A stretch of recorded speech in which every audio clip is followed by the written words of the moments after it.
Mas maraming aplikante ngayong taon ang kumuha ng University of the Philippines College Admission Test o UPCAT para sa academic year 2025.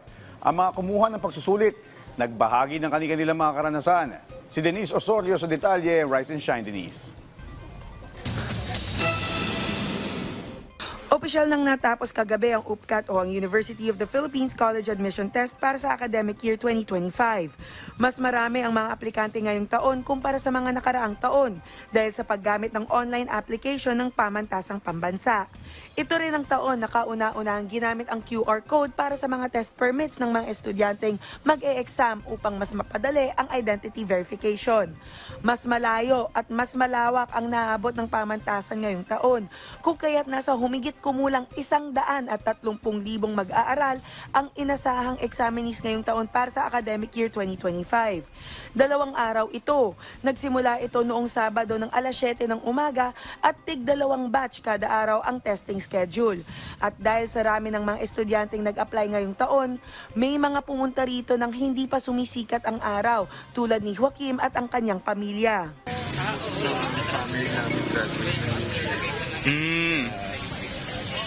Well, I guess, nag-apply rin sa kanya. Si Joaquim naman, sumunod sa mga pamahiin dahil sa kagustuhang makapasa para sa kursong sports science. Yung mga pamahiin na gagawin, ginawa ko po lahat.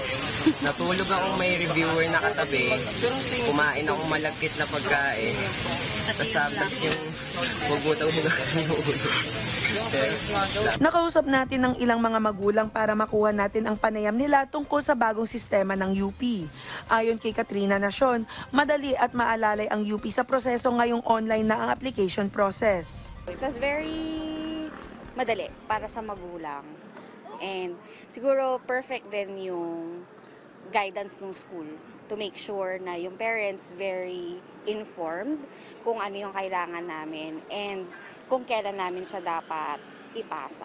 Si Rowena Espinol naman, hindi alam na nag-apply ang kanyang anak para sa UPCAT. Mas madali po siguro kasi siya lang, hindi na niya need yung assistance ko. Kaya mas madali po ngayon. Nakahabol din tayo ng kaunting kwentuhan sa mga examinees tungkol sa experience nila sa pag-apply. Ayon sa mga mag-aaral, walang kahirap-hirap ang pag-apply ngayong taon at wala ring aberya sa pagpasok ng testing centers dahil isang pindot lang daw ng scanner sa kanilang QR code at nakapasok naman sila agad. Kanina po, medyo hindi po kami nahirapan na pumunta sa testing center tapos yung pagpasok po namin kasi wala na pong ibang hinihingi but yung test permit na lang po and then yung ni-scan na lang po nila yung QR code na nakalagay. So wala na pong masyadong mahabang pila. Ang isang examinee, Quezon pa ang pinanggalingan. Dahil hindi na ganong kahirap ang pag-apply, nakapag-focus siya sa pag-review para sa UPCAT at naging isang once-in-a-lifetime experience ang pagdayo sa Maynila para sa exam. In-enjoy ko na lang po tong UPCAT pa kasi once lang naman po to eh. 114 na testing centers ang dinagsa ngayong taon para sa UPCAT. Nadagdagan ng total number of testing centers sa buong bansa dahil sa dami ng examinees. Sa 2025 na ang resulta para sa pasukan sa susunod na academic year.